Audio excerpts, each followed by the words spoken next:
राम राम दोस्तों। आप सभी लोगों का स्मार्ट लर्निंग यूट्यूब चैनल में स्वागत है।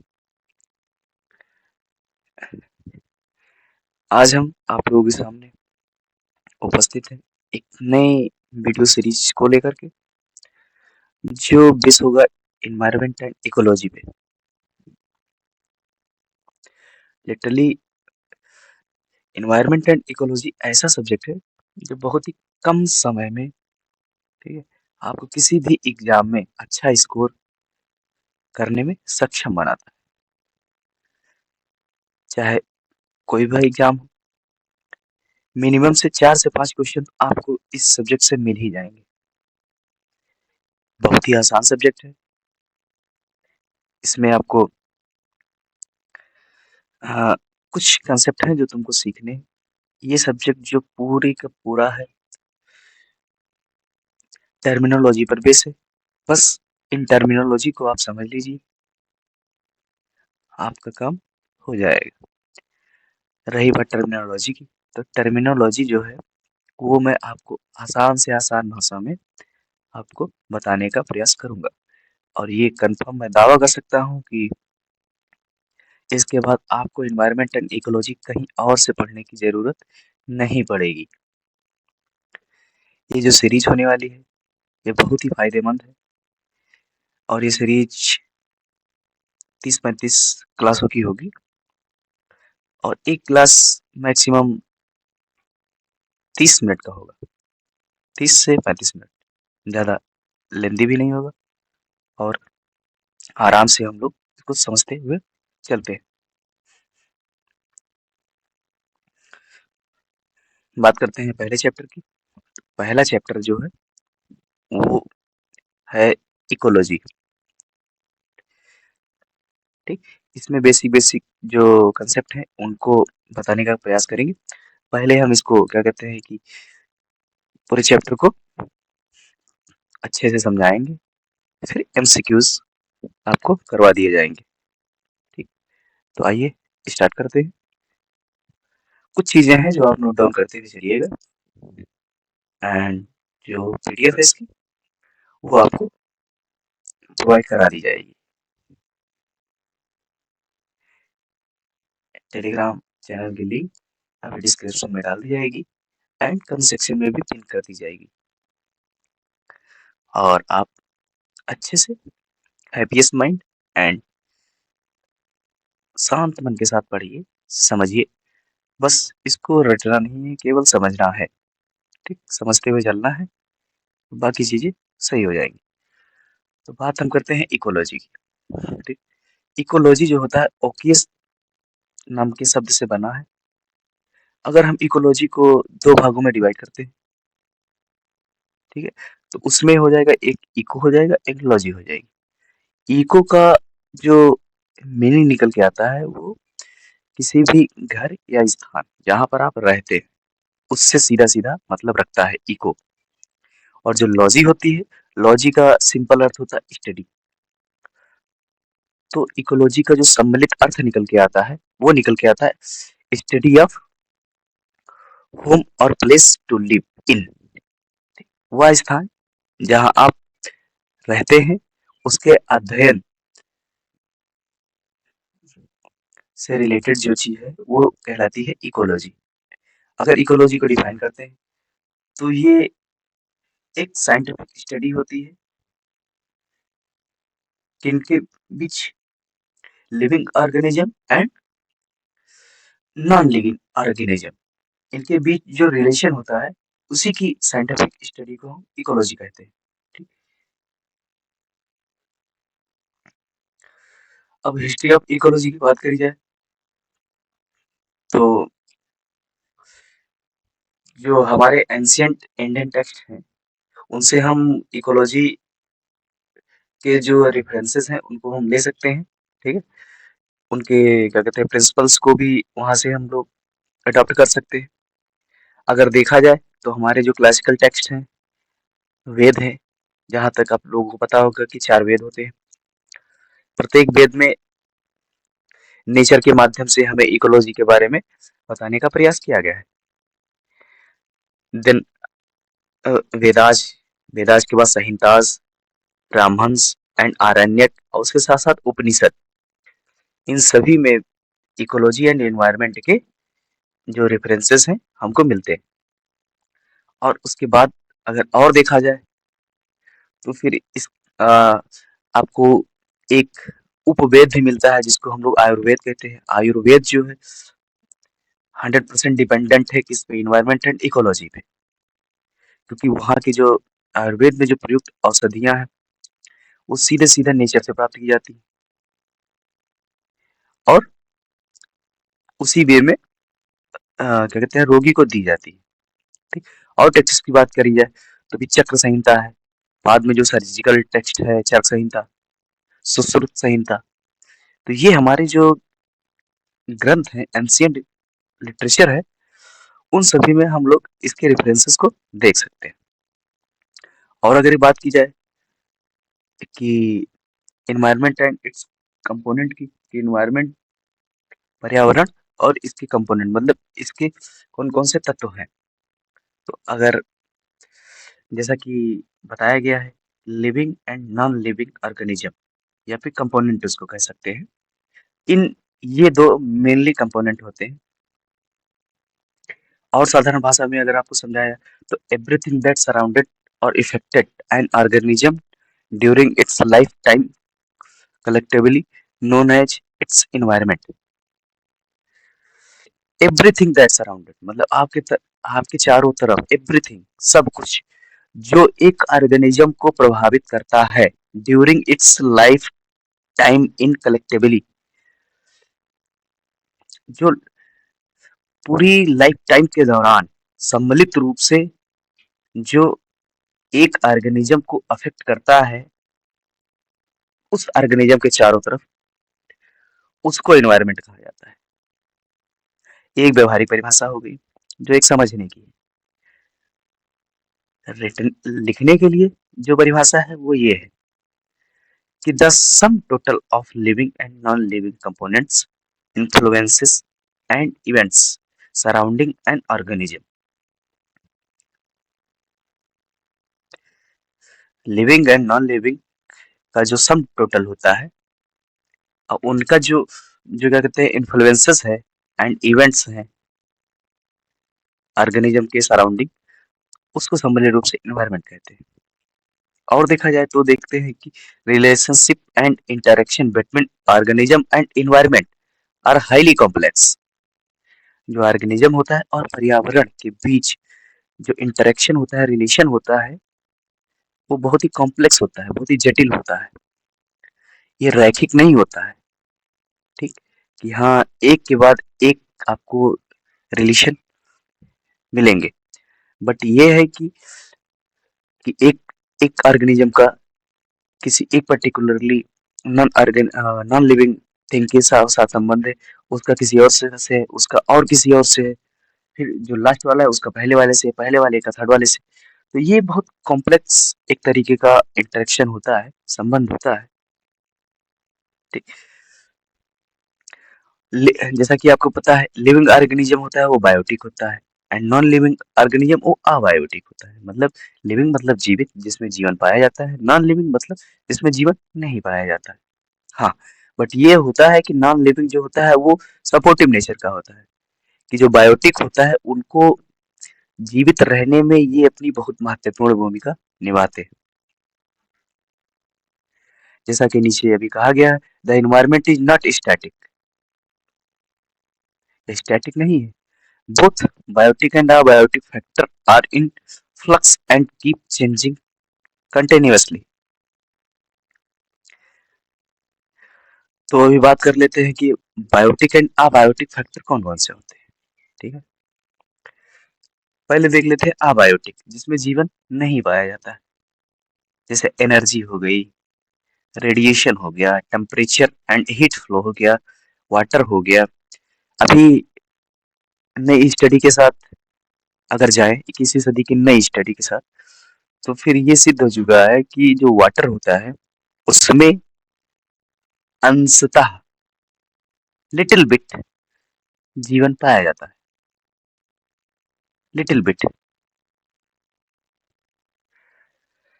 और देखा जाए कि अबायोटिक में कौन कौन सी एटमॉस्फेरिक गैस होती हैं, एंड्स विंड्स होती हैं, हवाएं होती हैं, फायर आग होती है, ग्रेविटी होती है, टोपोग्राफी होती है, सॉइल होती है, जियोलॉजिक सबस्ट्रेंट होता है, सब्सटेंस होता है। ठीक है, ये होती है अबायोटिक फैक्टर। अगर बायोटिक फैक्टर की बात करी जाए तो उसमें होते हैं ग्रीन प्लांट होते हैं जिसमें जीवन पाया जाता है, ह्यूमन बीइंग होता है, नॉन ग्रीन प्लांट होता है, कुछ पौधे होते हैं जो हरे नहीं होते, वो भी होते हैं, डिकम्पोजर्स होते हैं, पैरासाइट्स होते हैं, सिम्बोनेंट्स होते हैं, एनिमल्स होते हैं, मैन होते हैं। तो ये होते हैं बायोटिक फैक्टर। इन्हीं दोनों का जो रिलेशन या इंटरेक्शन होता है आपस में, ठीक, उन्हीं को हम लोग सामान्यतः इन्वायरमेंट कहते हैं। ठीक, अब बात, दो तीन चीजें आपको पता चल गई। ठीक, इकोलॉजी क्या है,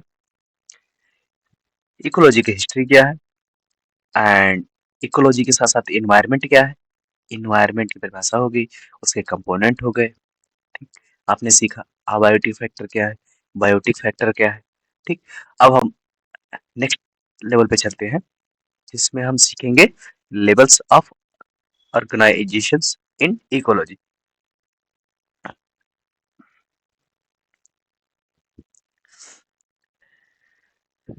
मेनली क्वेश्चन यहीं से आता है। ठीक है,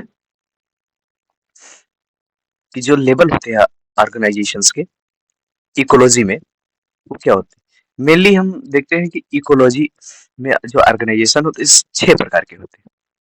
ठीक है,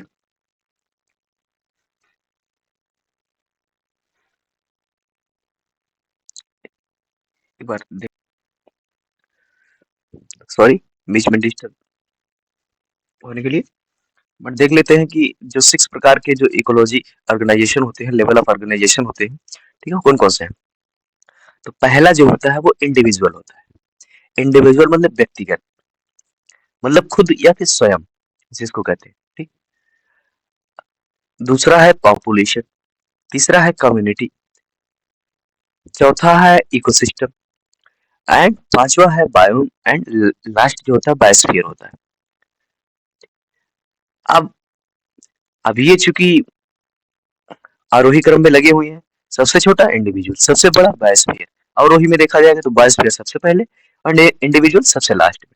ठीक है, तो ये क्वेश्चन में क्या पूछा जा रहा है उसके बारे में आप बताइए। अभी हम समझा देते हैं कि कैसे कैसे ये जो लेबल्स बनते हैं। इंडिविजुअल हो गया, ठीक, मान लेते हैं कि एक गाय हो गई। ठीक, तो गाय भी इंडिविजुअल है। ठीक, अब इस गाय के बच्चे, माता पिता, और फिर जो भी इसकी फैमिली है, फैमिली के साथ इसके बगल वाली अदर फैमिली हो गई सेम ही जाति में देखा जाए, तो जब इनकी संख्या बढ़ती है इंडिविजुअल की, तो क्या बनता है, पॉपुलेशन बनता है। ठीक, तो ये हो गया पॉपुलेशन। अब ऐसा तो है नहीं कि इन्वायरमेंट में केवल एक ही जाति के रहते हैं, बगल में डॉग्स रहता है। ठीक, ऐसे ही इंडिविजुअल डॉग है, उसका भी परिवार है, और अगल बगल के जो पड़ोसी हैं वो सारे मतलब सेम जाति के होते हैं। तो जब पॉपुलेशन डिफरेंट, जो पॉपुलेशन होती है वो जब इकट्ठा होती है, उनकी संख्या बढ़ती है, तो वो कहलाती है कम्युनिटी। अब जैसे इधर एक कम्युनिटी हो गई गाय की, एक कम्युनिटी हो गई डॉग्स की, एक कम्युनिटी हो गई हॉर्स की, एक कम्युनिटी हो गई लॉयन की। ठीक, तो ये सारी चीजें क्या होती है, कम्युनिटी कहलाती है। और जब ढेर सारी कम्युनिटी सम्मिलित होती है तब बनता है इकोसिस्टम। अब इकोसिस्टम में 3 चीजें पाई जाती हैं। अब ऐसा तो है नहीं कि जीवन एक ही जगह पाया जाता है, जीवन 3 रूपों में पाया जाता है अभी मेनली अगर देखा जाए तो। एक स्थल जीवन, एक जलीय जीवन, और एक वायवीय जीवन। तो इन तीनों का जो सम्मिलित रूप है, स्थल पे पाए जाने वाले सभी जीव या जीवन, बायोटिक एंड क्या कहते हैं अबायोटिक, ये सभी है इकोसिस्टम में। ठीक है, लिविंग और नॉन लिविंग। तो इन सब जल में देखा जाएगा, स्थल में देखा जाएगा, हवा में देखा जाएगा, तो इन सब का अगर सब में सब की कम्युनिटी इकट्ठी कर ली जाएगी तो कहलाएगी इकोसिस्टम। और देन उसके बाद अगर देखा जाएगा तो बायोम। बायोम क्या होता है, बायोम एक स्पेसिफिक एरिया होता है। ठीक, अब अगर मान लिया जाए कि बायोम को अगर देखा जाए तो एक पॉन्ड ले लेते हैं, तालाब ले लेते हैं, ठीक। और तो तालाब के अंदर क्या पाएगा, जलीय जीवन पाया जाएगा। और तालाब का जो बॉर्डर हो गया, उसके किनारे किनारे आपको मिलेगा स्थलीय जीवन, ठीक। या फिर वहां ऐसे जीव मिलेंगे जो उभयनिष्ठ प्रकार के होंगे, जलीय जल में भी रह लेंगे जैसे मेंढक, और स्थल में भी रह लेगा, ठीक। तो ये हो गया। उसके ऊपर जो तालाब के पॉन्ड के ऊपर है वो है क्या कहते हैं, वायवीय जीवन,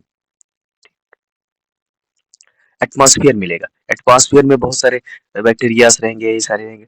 तो वो स्पेसिफिक एरिया के अंतर्गत पाया जाने वाला समस्त जो जीवन होता है वो कहलाता है, वो बायोम के अंतर्गत कहलाता है, ठीक। और ऐसे ही विभिन्न जो क्या कहते हैं कि बायोम मिलते हैं तो कहलाता है बायोस्फीयर। अब ये क्या होते हैं कि एक के बाद दूसरा जुड़ता जाता है, जैसे one, one plus two, one plus two plus three, one plus two plus three plus four, ऐसे ही करके जो सम्मिलित सारा कुछ है वो कहलाता है बायोस्फीयर, ठीक है।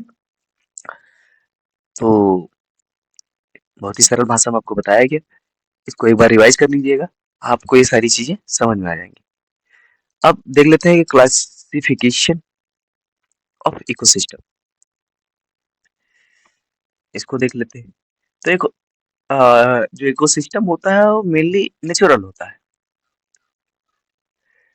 और उसमें दो मिलेंगे आपको, एक टेरेस्ट्रियल मिलेगा, एक एक्वेटिक मिलेगा। जैसा कि मैंने अभी बताया, फॉरेस्ट है, ग्रासलैंड्स है, डेजर्ट है, ये सब क्या है, टेरेस्ट्रियल इकोसिस्टम। एक्वेटिक में मान लिया जाएगा fresh water, saline water, marine marine water, ठीक। तो ये आपका हो गया, जैसे फ्रेश वाटर में पॉन्ड हो गया, सलाइन वाटर में आपको आ जाता है कि सांभर लेक हो गया जिसमें सैलिनिटी थोड़ी सी ज्यादा है। और फिर मैरीन वाटर में ये आपको आ जाएंगे, ओशियंस आ जाएंगे। तो ये हो गया। हाँ, इसमें एक चीज रह गई जो फिर एटमॉस्फेयर का है। तो एटमॉस्फेयर तो सेम ही होता है हर जगह, ठीक। तो एटमॉस्फेयर आप देख लीजिएगा, उसका हो गया।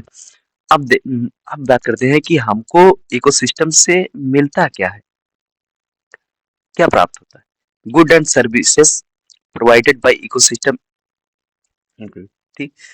तो हमको क्या गुड्स एंड सर्विसेज इकोसिस्टम द्वारा प्रोवाइड कराई जाती है, वो देख लेते हैं कि हमको फायदे क्या क्या है।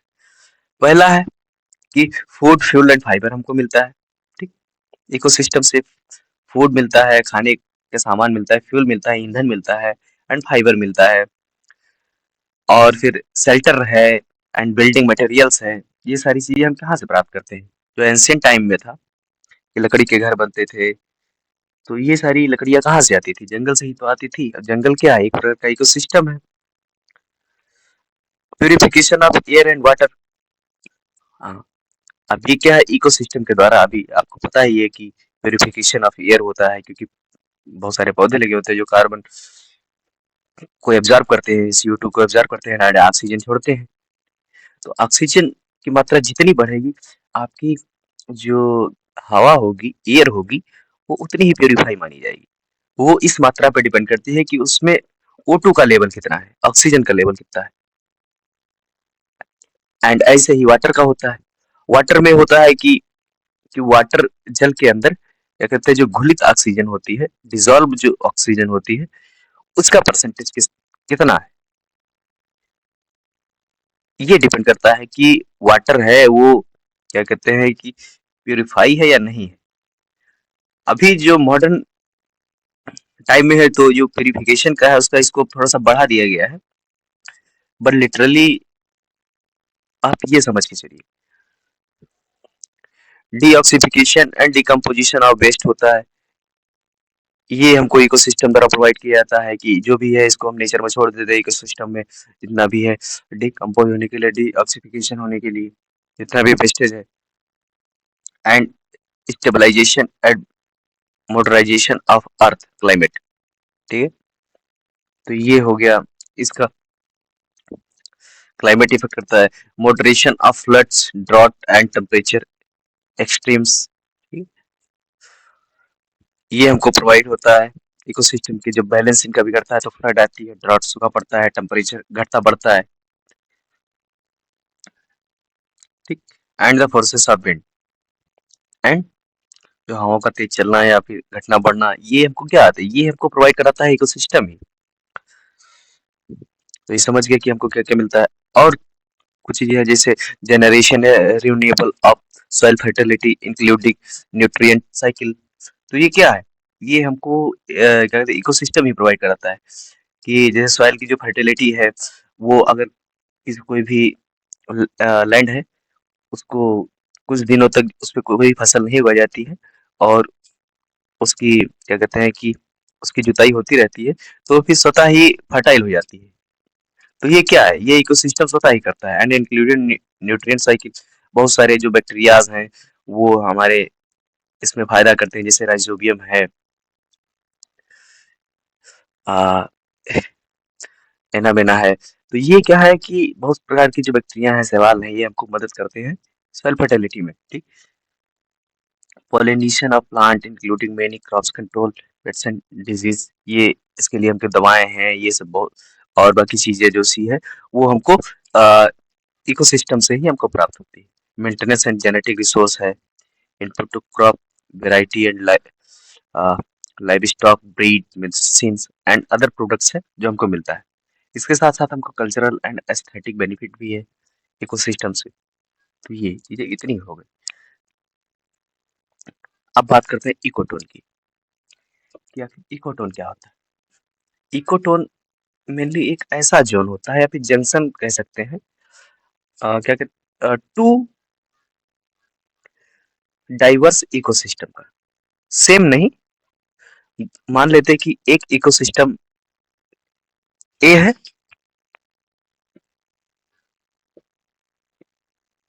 और एक है बी। ठीक है, दो इकोसिस्टम हो गए, सेम नहीं है, अलग अलग है। ठीक, तो इनके बीच का जो ये जंक्शन कहलाएगा, ये वाला।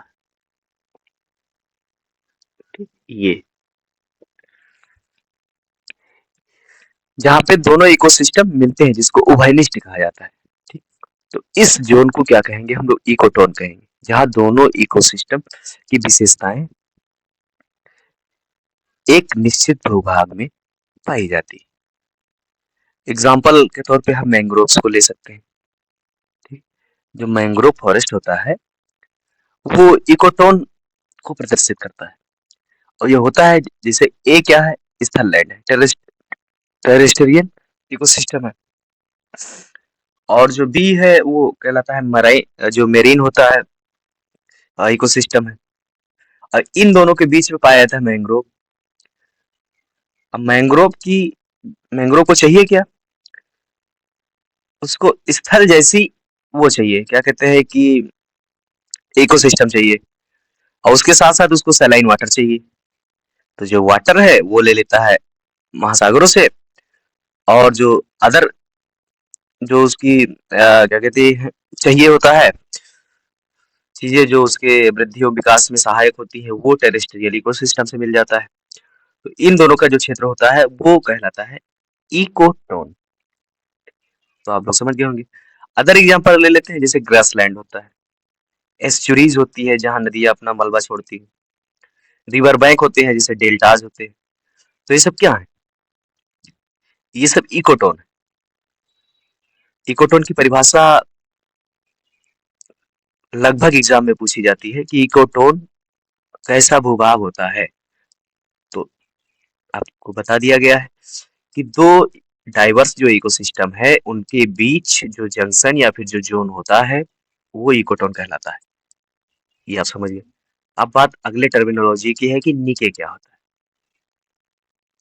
निके से पहले आप एक ले लीजिए हैबिटेट। ठीक, हैबिटेट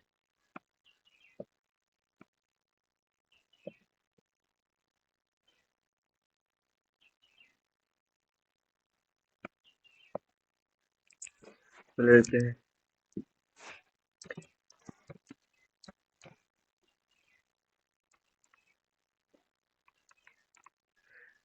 हैबिटेट। ठीक, तो ये हो गया हैबिटेट।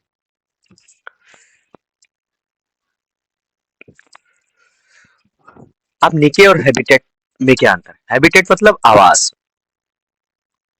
नीचे भी लगभग वही चीज है। अब लेकिन अंतर क्या है? हैबिटेट ऐसे स्थान को कहा जाता है कि जहाँ जो जीव होता है उस स्थान का केवल जो प्रयोग है वो केवल रहने के लिए करता है, ओनली रहने के लिए, स्टे के लिए, कि जहाँ वो आएगा, आराम करेगा और खा लेगा, पी लेगा, चला जाएगा। और जो निके क्या होता है कि निके ऐसा क्षेत्र होता है जहां पर जो जीव होता है और रहने के साथ साथ अपने समस्त क्रियाकलाप करता है। समस्त क्रियाकलाप इन द सेंस अगर देखा जाए कि अगर एग्जांपल ली जाए लायन की, तो लायन की जो गुफा होती है वह मेनली वहां मेनली वो केवल रहता ही है और बाकी कोई क्रियाकलाप वहां नहीं करता है, ठीक, केवल सोता है। तो उस गुफा को हम क्या कहेंगे? उसको कहेंगे हैबिटेट। लेकिन जो उसका जंगल में जो क्षेत्र है, जो वो स्पेसिफाई करके रखता है कि यहाँ पर हमको रहना है, ठीक है, कि मान लेते हैं कि ये एक जोन हो गया, ठीक। अब इसके अंदर एक गुफा और बना दी जाए तो कह लेते हैं ये, ठीक। तो ये हो गई गुफा, यहाँ वो लायन रहता है, ठीक है। और उसके बाद ये इतने क्षेत्र में वो भ्रमण करता है कि यहाँ पे शिकार करता है और बाकी रहता है, विचरण करता है, टहलता है, घूमता है, जो भी करता है, ठीक है, अपने सारे समस्त काम करता है और यहाँ पे वो सोने के लिए चला जाता है। तो ये पूरा क्षेत्र क्या कहलाएगा? नीके कहलाएगा। और ये क्या है? और ये है हैबिटेट, ठीक। तो ये अंतर जान के अगर परिभाषा की देख ली जाए, niche is the unique function role और place a species in an ecosystem. It is a description of all biological, physical, and chemical factors that a species need to survive, stay healthy, and reproduce. ठीक। तो ये सारा काम यहाँ यही तो होता है, सारा चीज, कि वो सरवाइव के लिए उसको भोजन चाहिए तो भोजन यहाँ मिलेगा, स्टे हेल्दी चाहिए, हेल्थ के लिए टहलना, घूमना, व्यायाम करना, ये सारी चीजें रहेगी वो यहाँ करता है। एंड रिप्रोड्यूस होता है। रिप्रोड्यूस मतलब यहाँ की रिप्रोडक्शन के लिए क्या कहते हैं, मुकुलन करता है, म्यूटेशन करता है, ठीक। तो वो सारी चीजें यहाँ निके के अंतर्गत होता है। Nikke is unique for species, which means two species have extant identical Nikke. यहाँ पे बात ये समझ में आती है कि प्रत्येक जो जीव होता है उसका अपना स्पेसिफिक निके होता है। किसी भी दो जो जीव होते हैं उनका सेम निके नहीं हो सकता, ठीक है।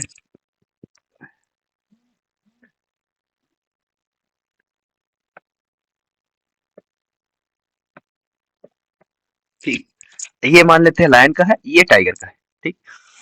अब अगर बात करी जाए कि लायन और टाइगर का क्या सेम निके हो सकता है, इसी में रह सकता है? नहीं रह सकता।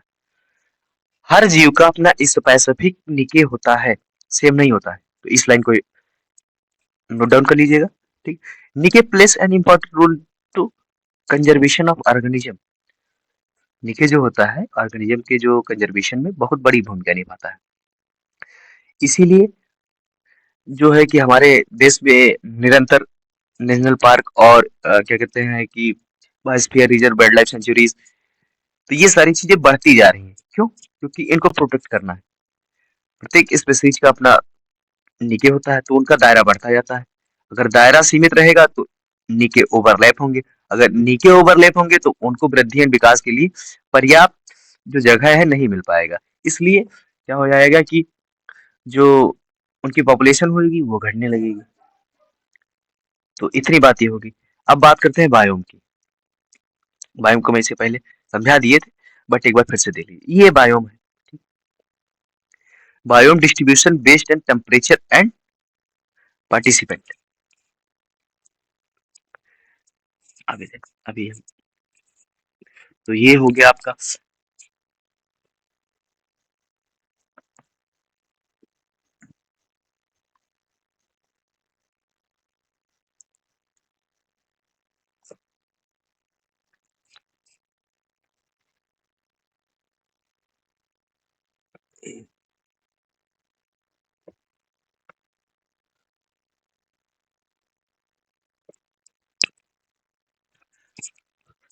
सॉरी।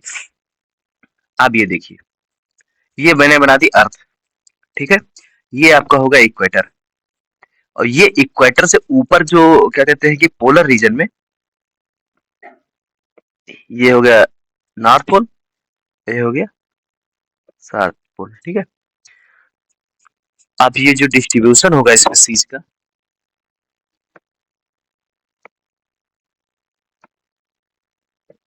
ये ऊपर की तरफ जाएगा, यहाँ जाएगा नीचे की तरफ, ठीक है। अब ये क्या है, ये नंबर्स है,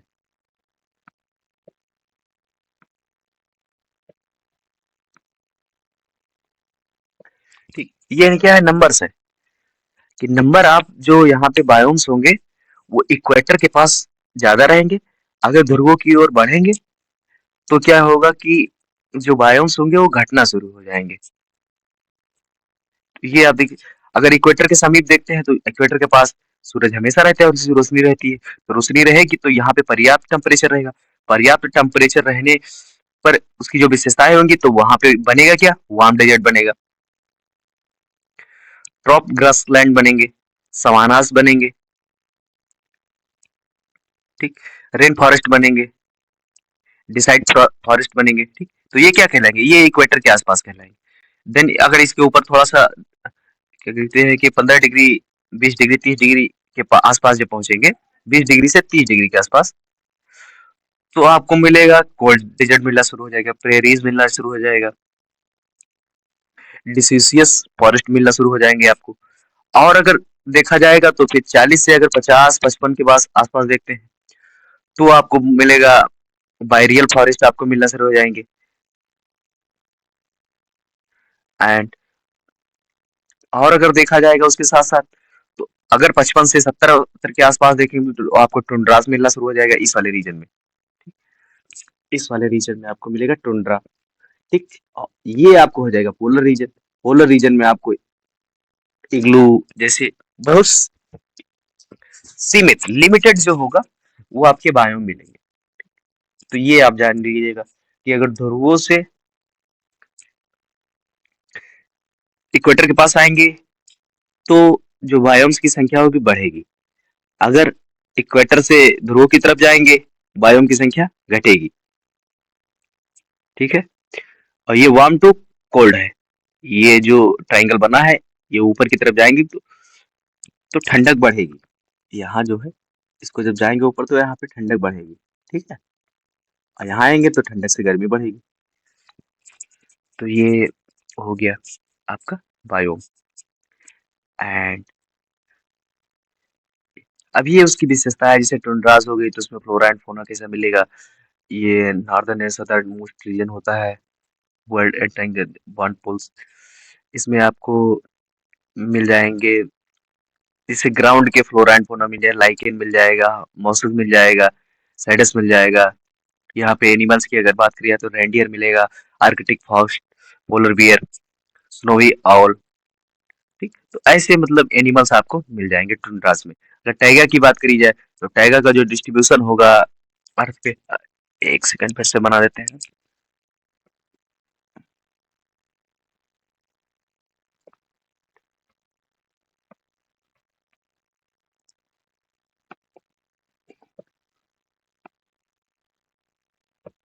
ठीक, ये हो गया।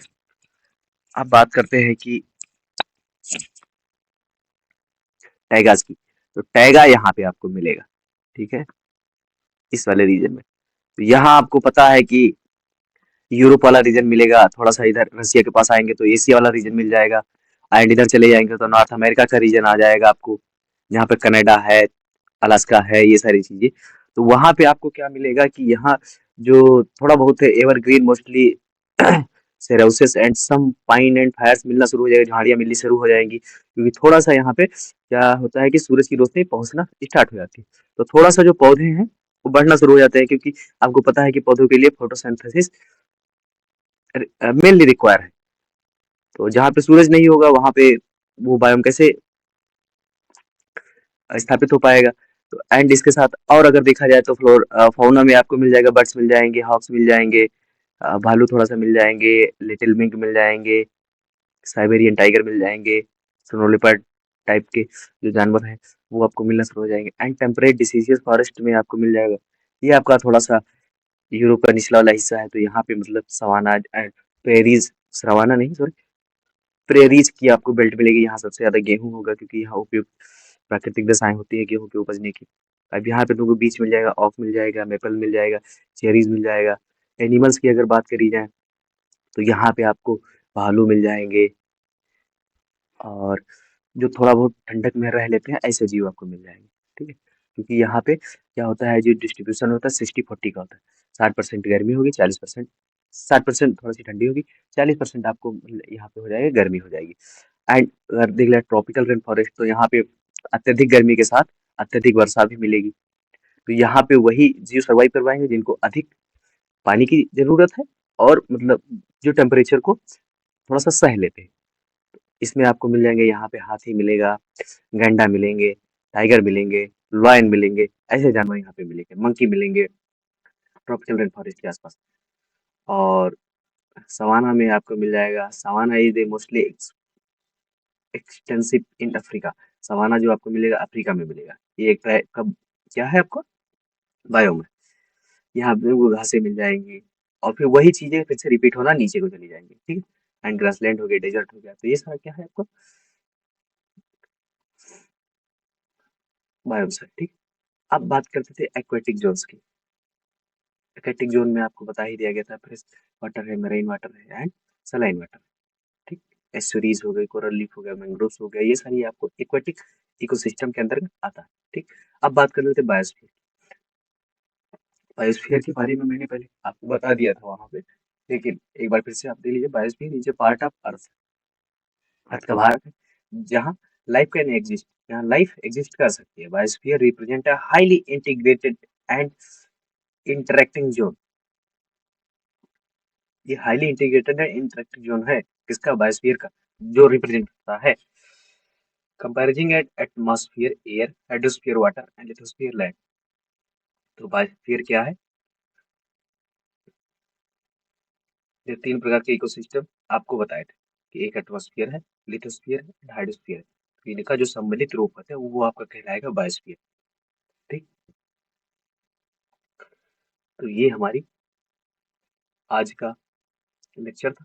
इस पे मैंने आपको सिखाया बायोस्फीयर क्या होता है, एंड इक्वेटिक इकोसिस्टम क्या होता है, इक्वेटिक जोन्स क्या होते हैं, एंड बायोम्स के टाइप ऑफ बायोम्स हो गए, उसमें फ्लोरा एंड फौना, हाइड्रोस का डिस्ट्रीब्यूशन सिखाया, एंड बायो कैसे उसका रिलेशन है अर्थ के टेम्परेचर के साथ। ठीक, एंड उसका अच्छासी जो भी डिस्ट्रीब्यूशन है उसके साथ कैसे उसके रिलेशन है उसको मैंने समझाया। निके के बारे में बात करी, हैबिटेट के बारे में बताया गया, एंड इकोटोन के बारे में बताया गया, क्लासिफिकेशन ऑफ इकोसिस्टम के बारे में आपको बताया गया, एंड कौन सी good and services provided by ecosystem है उनके बारे में आपको जानकारी दी गई। Level of organization in ecology, ecology में कौन से ऑर्गेनाइजेशन है, उनके कौन से लेवल है, लेवल कैसे घटते हैं, कैसे बढ़ते हैं, कैसे उनका निर्माण होता है, इन सब सारी चीजों के बारे में बताया गया। बायोटिक एंड अबायोटिक फैक्टर के बारे में बताया गया। इन्वायरमेंट की परिभाषा आपको बताई गई, उसके कंपोनेंट बताए गए, हिस्ट्री ऑफ इकोलॉजी बताई गई, एंड इकोलॉजी की परिभाषा। तो इतनी चीजें हैं, इसको आप रिवाइज कर लीजिएगा। एंड जो हमारे चैनल पे स्मार्ट लर्निंग यूट्यूब चैनल पे जो विजिट करने वाले समस्त छात्रों को हम बधाई देते हैं कि उन्होंने बहुत अच्छे तरीके से शांत भाव से मन लगाकर चीजें सीखने का प्रयास किया। और हम आशा करते हैं कि जितनी जानकारी आपको दी गई है वो आप लोग सीख चुके होंगे, और नेक्स्ट डे नई उमंग के साथ, नए चैप्टर के साथ, नई ऊर्जा के साथ, और नया कुछ सीखने की प्रवृत्ति को ध्यान में रख करके आप पुनः वापस आएंगे। और मैं भी उसी उमंग, ऊर्जा एंड नए कंटेंट के साथ, नए चैप्टर के साथ आपके समक्ष उपस्थित होऊंगा कि आपको कुछ नया सिखा पाऊँ, सरल से सरल ढंग से, कि कितनी आसानी से आप चीजों को सीख सकते हैं, उसको जीवन में अपने व्यवहार में उसको ला पाते हैं। बात पढ़ने और सीखने की नहीं, बात है एक्सप्रेस करने की। तो मैं वो साधन उपलब्ध करवाऊँगा कि आप जो चीज़ सीखे उसको कैसे एक्सप्रेस करना है अपनी सरल भाषा में। वो चीज़ें मैं लेक्चर के माध्यम से सिखाने का प्रयास करता हूँ। कैसे-कैसे अपनी भाषा में चीज़ों को समझना है। लिखना अलग बात है, लिखने की एक कला होती है, उसकी एक लैंग्वेज होती है, उस भाषा में लिख जाएगा। अगर कांसेप्ट आप समझे होंगे तो, अगर अपनी भाषा में आप समझ चुके हैं कि कैसे क्या होता है, तो फिर आप उसको लिख लेंगे। तो समझना ज़रूरी है। इसी के साथ आप सभी लोगों का धन्यवाद and goodbye, take care.